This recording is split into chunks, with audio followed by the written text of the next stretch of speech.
ఓం శ్రీ సచ్చిదానంద సమర్థ సద్గురు సాయినాథ్ మహారాజ్కి జై. సాయి భక్తులందరికీ నా హృదయపూర్వక నమస్కారాలండి. ఈ వీడియో చూస్తున్న ప్రతి ఒక్కరిపై సాయినాథుని దివ్యాశీస్సులు ఉండాలని, బాబాగారి భక్తులందరికీ ఎల్లప్పుడూ ఆనందంగా సంతోషంగా తమ జీవితాన్ని గడపాలని మనస్ఫూర్తిగా కోరుకుంటూ ఈరోజు పవిత్ర సందేశాన్ని ప్రారంభిస్తున్నాను. ఈరోజు బాబాగారు తన బిడ్డలతో ఇలా చెప్తున్నారండి. తల్లి, నీ కర్మఫలం తీరిన రోజు మాత్రమే నువ్వు ఇది చూడగలవు. చూసిన వెంటనే వెళ్ళిపోకు, శ్రద్ధగా విను. బాబాగారు చెప్తున్నారు, ఎవరికి అదృష్టం ఉందో, ఎవరి కర్మఫలం తీరే సమయం వచ్చిందో వారు మాత్రమే ఈ సందేశాన్ని వినగలరు. ఈరోజు ఈ సందేశం నీకు చేరిందంటే దానికి ఒక కారణం ఉంది తల్లి. కారణం లేకుండా నువ్వు నా మాటలు వినలేవు. ఎవరికి ఎప్పుడు ఏది చేరాలో నేనే నిర్ణయిస్తాను. నీకు ఎప్పుడు ఏది అవసరమో తండ్రికి తెలుసు. నువ్వు ఆగిపోకుండా సమయం రాగానే అది నీ దగ్గరికే చేరుతుంది. ఇప్పుడు నేను చెప్పేది శ్రద్ధగా విను తల్లి. నువ్వు ఎంతో బాధలో ఉన్నావు. ప్రతి క్షణం నిన్నే గమనిస్తున్నాను. బాధను తట్టుకునే జీవితాన్ని గెలుస్తున్నావు. కానీ నువ్వు మాత్రం ఇంకా తట్టుకోలేను బాబా అని అంటున్నావు. అలాంటి ఆలోచన నీ మనసులోకి రానివ్వకు తల్లి. ధైర్యంగా ఉండు. నువ్వు ఈ సాయి బిడ్డవి. నీ జీవితంలో శాశ్వతమైన కష్టం రాయలేదు. ఇప్పుడు కష్టాలు జీవితంతా ఉండవు. ఏ కష్టం ఎదుర్కొంటున్నావో గుర్తు చేసుకో. అవి తీరలేదా? నేను పరిష్కారం చూపలేదా? కష్టం కూడా తీరిపోతుంది. కొంచెం సమయం పడుతుంది అంతే.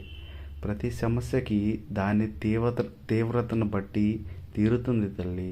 అందుకే ఆలస్యం అవుతుంది. కానీ కష్టం మాత్రం శాశ్వతం కాదు. నువ్వే ఒకప్పుడు బాబా నాకు అందరూ కావాలి అన్నావు. ఇప్పుడు నాకు ఎవ్వరూ వద్దు అంటున్నావు. నీ మనసు అలసిపోయిందని అర్థమవుతుంది. ఇలాంటి సమయంలో నీ ఆలోచనలు కట్టడి చేసుకోవాలి. ఈ క్షణంలో నీకు నువ్వే సహాయం చేసుకోవాలి. నువ్వు నిన్ను ఓదార్చుకోవాలి. నీ మనసును బాధపెట్టే ఎవరూ సహాయం చేయట్లేదు. ఓదార్పులో నిన్ను వదిలేస్తున్నారు. నీ సమస్యలకు దారి చూపడం బాబా బాధ్యత. నువ్వు ఆలోచించవద్దు. నీ మనసు నా వైపు తిప్పు. నీ బాధలన్నీ బాబాపై పెట్టు, నీ తండ్రిపై పెట్టు. నాలో ఐక్యమవు తల్లి. అప్పుడు నువ్వు నడిచే దారి పూలబాట అవుతుంది. ఎప్పుడైనా కష్టం అనిపిస్తే బాబా ఉన్నారని గుర్తుంచుకో. ఈ జీవన చక్రంలో కష్ట సుఖాలు సహజం. ఇప్పుడు నీ కష్టం నీ సుఖానికి ముందు దారన్నమాట. దాని గురించే ఆలోచిస్తూ కూర్చోవద్దు తల్లి. నేను నీకు ఈ జీవితాన్ని ఆనందంగా గడపమని ఇచ్చాను, దుఃఖంతో కూర్చోమని కాదు. నేనుండగా నువ్వు ఎందుకు భయపడాలి? నీ పూర్తి బాధ్యత నాదే. నా మీద ప్రశాంతంగా ఉంచు. నీకు ఎప్పుడు ఏది అవసరమో నేను ఇస్తాను. నీ బాధలన్నీ మర్చిపోయి సంతోషంగా ఉండు. ఒకప్పుడు నేను నడవలేకపోతున్నాను అన్న నువ్వే ఇప్పుడు నేను చూపిన ఈ దారి ఎంత బాగుంది బాబా అని అన్నావుగా. నీకోసం పూలదారి సిద్ధం చేశాను. నా బిడ్డలు కన్నీరు పెట్టుకుంటే నేను చూడగలనా తల్లి? అందుకే ఎన్నో విధాలుగా ధైర్యం చెబుతున్నాను.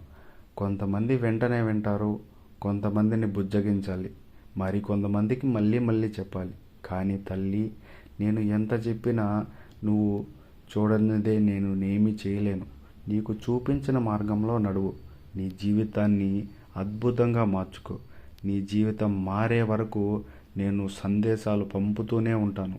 నువ్వు సంతోషంగా ఉండే రోజు వరకు మార్గం చూపుతూనే ఉంటాను. ఇప్పుడు ఇంకో శుభవార్త. అది త్వరలోనే ఒక అద్భుతమైన అవకాశం పంపుతాను. చిన్నదైనా పెద్దదైనా వెంటనే అందిపుచ్చుకో. అది నీ జీవితాన్నే మార్చేయగలదు. అవకాశం వచ్చినప్పుడు నిర్లక్ష్యం చేయకు తల్లి.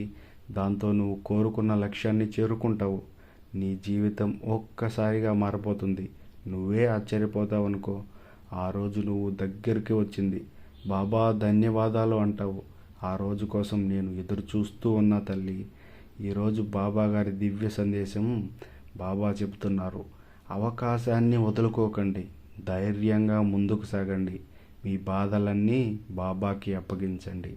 మీరు మీ కుటుంబ సభ్యులపై సాయినాథుని ఆశీస్సులు ఎల్లప్పుడూ ఉండాలి. సందేశం నచ్చినట్లయితే, నీ మనసుకు తాకినట్లయితే ఆ చేత్తో లైక్ బటన్ తాకు తల్లి. అలాగే కొత్తగా చూస్తున్న వాళ్ళైతే తప్పకుండా సబ్స్క్రైబ్ చేసుకో తల్లి. మరింత భక్తులకు షేర్ చేయండి. మరోసారి బాబా సందేశం కోతో మళ్ళీ కలుద్దాం. సర్వే జనా సుఖినో భవంతు. ఓం Sairam. Thank you for watching this video. Please subscribe.